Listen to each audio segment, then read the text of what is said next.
Hey peoples, I just competed in the Russian Northwestern powerlifting meet, got as lifter, and today we're going to talk about what went on, how I did, what are the differences between the competitions in Russia, the meets in the US, and just overall thoughts about judging, drug testing, preparation, people who compete, everything.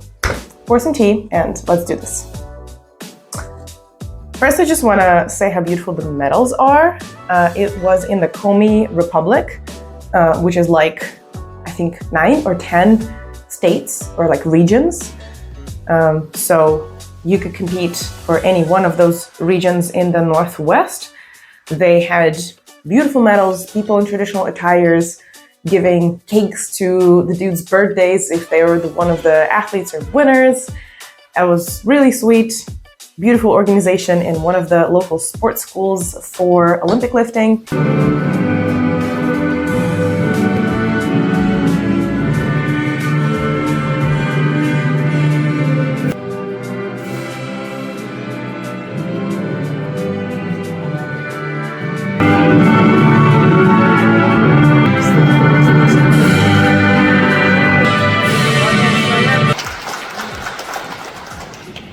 Good equipment, all kilo plates, Leico barbells, Leico benches.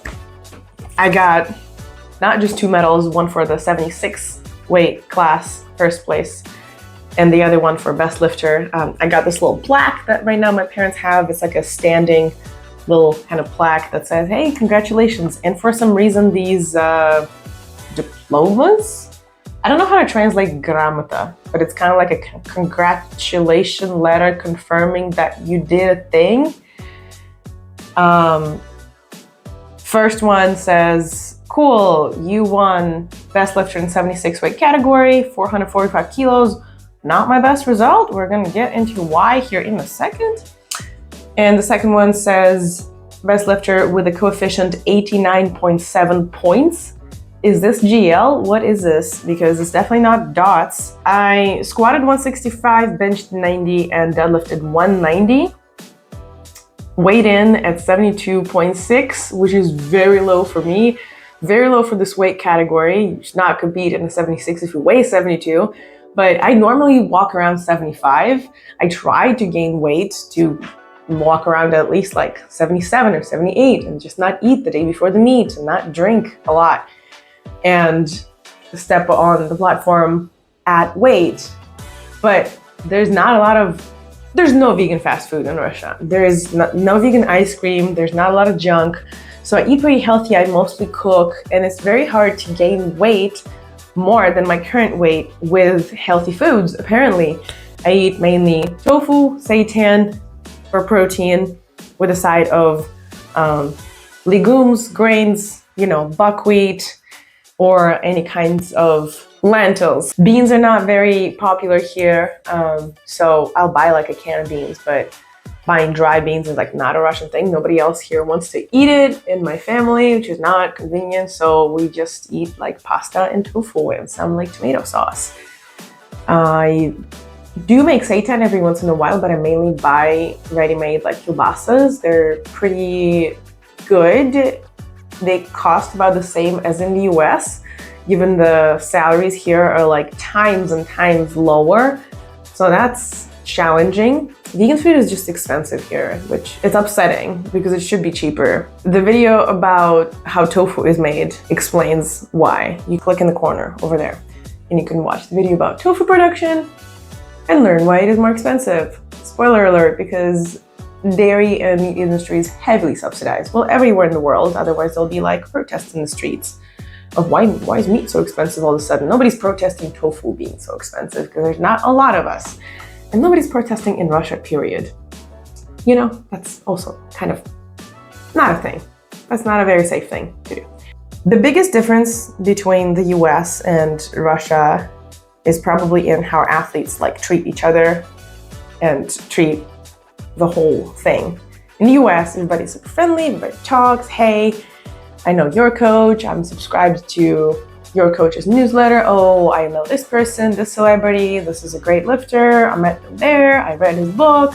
In Russia, like, yes, It is not common for people to meet eyes and be like, hey, on the street, but this is not the street. This is a competition. We're there all day. We're going to be sharing the platform. We're going to be warming up using the same equipment in the warm-up area. Every time I'm at a meet in the US, I leave with like 100 new friends on Instagram, you know, or 50 or however many. But you talk to people. I'm an extrovert. I like to talk to people. Russians find that quite annoying. If somebody is in their headphones and they're like looking into the floor, I get it, like they don't want to be talked to. But if they're like sitting, warming up, they look approachable, I might try to talk to them. And the common reaction is like people respond in very short answers. So I mainly hung out with my team, which is my coach, Alexei Bachirev, which is Alexander Budnik and her husband, Serjio. They're all St. Petersburg competitors. Sasha, also in the 76 kilo, very strong girl, very inspiring. I competed for the St. Petersburg Oblast, or St. Petersburg region, state. Because my coach is from there. And I'm happy to. I really like St. Petersburg. It's a beautiful city. You should visit. And if you want to train with my coach from St. Petersburg, you can go to the link in the description and apply to train with him. He's great. He competed too, 2 days after. They called depth on me legitimately on my first attempt, which was like 150 or 155. My second attempt, they called barbell too low on the back. I could have just bombed out all my squats because I would not have received a command. Luckily, I'm gonna put a video right here on what happened. They asked me to put the bar higher on my back. They called me back into the rack. I re-racked, put the bar higher, and squatted. Somehow still in time, still within 60 seconds. That was a miracle. Second time, it was 165 kilos. Not a lot of weight, which is probably why I got up. They asked me to do the same thing before I stepped out of the rack. I was like, people, is the bar okay? Because then I'm unracking. They're like, yeah, the bar's okay. I step out of the rack. They hold me there for like 10 seconds and say, rack it. Even higher, like a centimeter higher. And I'm like, dude, I asked you. I put it higher. The amplitude, of course, is more to get depth. If the bar is like 5 centimeters more, like 2 inches, 2.5 inches more than I'm used to, I still got it because the weight was light. So that was a blessing that we did not go to 170 and 175 because I weighed in at 72 in a 76 kilo weight category. The last time I got 180 in the meet was when I weighed almost 80 kilos and I was losing weight. I was trying to lose weight closer to the competition. It was tough. I cut water, I did a gut cut, barely fit into my weight category. I weighed like 74.9 in a 75 category. So barely made it. That was a great meet. Competed with Semi, who also weighed in 74.9. That was really funny. Yeah, I was walking around heavier. And I wish I could walk around heavier now. My squat would be stronger, my bench would be stronger. My bench was 90 because my shoulder got kind of messed up this summer when I hired a local coach instead of my wonderful Alexei, to whom I crawled back after the summer and asked to take me back with a fucked up shoulder. And he was like, are you done with your experiments? Or you want to break yourself more? Just don't come back if you want to do that. So he took me back, but the coach who trained me this summer was teaching me how to bench with flared elbows and utilizing more front delts. That resulted in overuse injury. So when I put the squat bar, competing with Vegan Strong Plant Build team in October, I pulled the clavicle acromion joint. Is that what it's called? I'm translating from Russian because I got the results from the doctor in Russian and the MRI results. The MRI showed everything is kind of not okay. They showed that I pulled the muscle. There could be a slight misplacement of the head of the joint and maybe even a fracture. So I took this wonderful MRI to my lifting doctor who trains at our gym and was like, Dimuri, please tell me I'm not dying tomorrow. He was like, yeah, it's just typical overuse for a strong athlete. We are doing physical therapy. We're doing laser. We're doing udarная terapia. I also don't know how to translate that. We're doing 3 types of therapy. Some kind of like electricity that goes deep and warms up the joint. Some kind of thing that breaks down your potential arthritis, and laser. And I should probably rest, but not qualified for the nationals. So we gotta start training for the nationals. Luckily, the shoulder doesn't hurt when I switched bench back into the triceps dominant bench, which I'm very good at.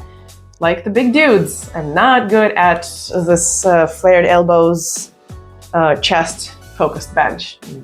Chest is not developed enough for that. Yes, back is strong. Could have used more back for that, but I just use it for triceps bench and it works so far, and that's how we're keeping it, not to mess up the shoulders even more. So that was bench. Bench was pretty flawless, and deadlift also was pretty flawless. So no problems there, but squat really threw me off. My coach was really upset. We were upset about them calling depth on Sasha when she clearly got it. They also asked Sasha to switch her hands on the bar closer because they didn't see that her finger was on the 81 centimeter ring, and her hands, she puts the middle finger on the ring. Her hands were definitely on the ring. There was just so much ammonia on the dirty bar that they did not see where her hands were. Aside of some questionable judging in women's, my coach 2 days later got called on not enough contact of the glutes with the bench. He got called on that twice.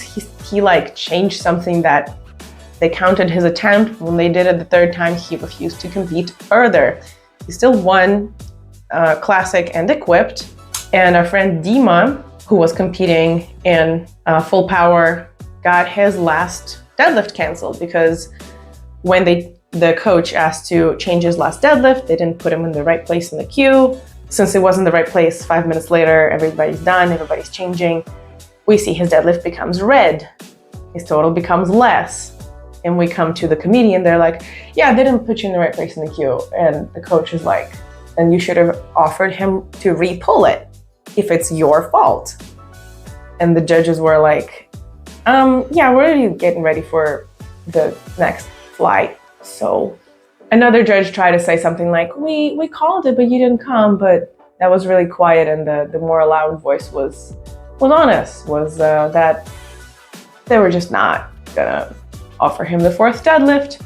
Luckily, he still got 3rd place in his category, and he still qualified for the nationals, but they could have cost him a medal, and they could have cost him his qualification. So that blows.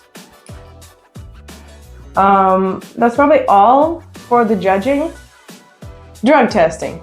There was none. Are you surprised? I kind of want to say I am surprised because it's a regional, but I'm not surprised because it's Russia. I don't know. I've been told that they can come to some competitions and just avoid others for no reasons. So the drug testing committee is completely separate from the meet organization here. It's called RUSADA. It's like a WADA kind of division that is now their own because of sanctions, I guess. And they typically come to the regionals. They always come to the nationals. They can come to the states, and they pretty much never come to the cities. But they can only come to the states if like somebody called like, ooh, this person's on drugs, you need to test them. So they basically test the people randomly. There's no testing best lifters. There's no testing the winners. They just choose whoever got the finger pointer at them. And I was really shocked they did not come to the regional. It's the regional. It was huge. Why did we not have drug testing? Like when the Leningrad team looked around, we definitely saw some people where we're like, I wonder if this person is natural. I don't see a lot of people competing like that in the US. I don't see a lot of very lean, very muscular people, women with square jawlines. Like my jawline is pretty square, but I look natural. And one of my friends was like, Katya, no offense, but you look natural. And I was like, I know. It's the biggest compliment if somebody thinks that I'm on drugs, because that means like I'm so strong.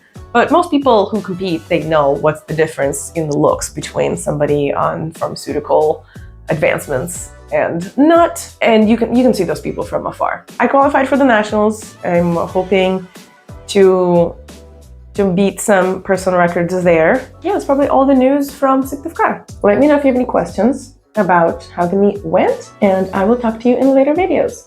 subscribe, and hire me as a coach. All links in the description. Bye!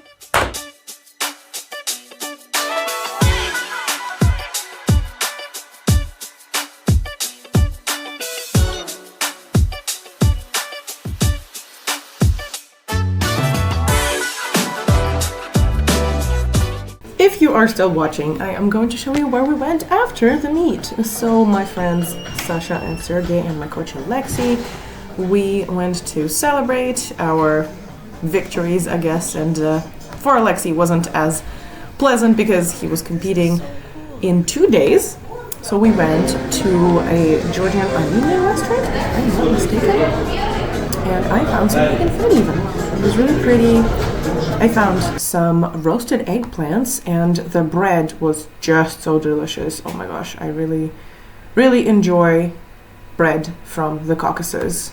Another wonderful benefit of competing in a small city in the north was that I walked to the airport from my hotel and from the airport to my hotel. It was a 5-minute walk. And it wasn't even noisy. There was one gate, and everything was on time, and everything was kind of small and cute and snowy. Even though Syktyvkar is the capital of Komi Republic, it is still a relatively small city. In our hotel there were a lot of people who came to visit the hospital from villages, and everything was also super cheap. Like my coach cabbed to me, and then we cabbed to the meet together, and it cost $2.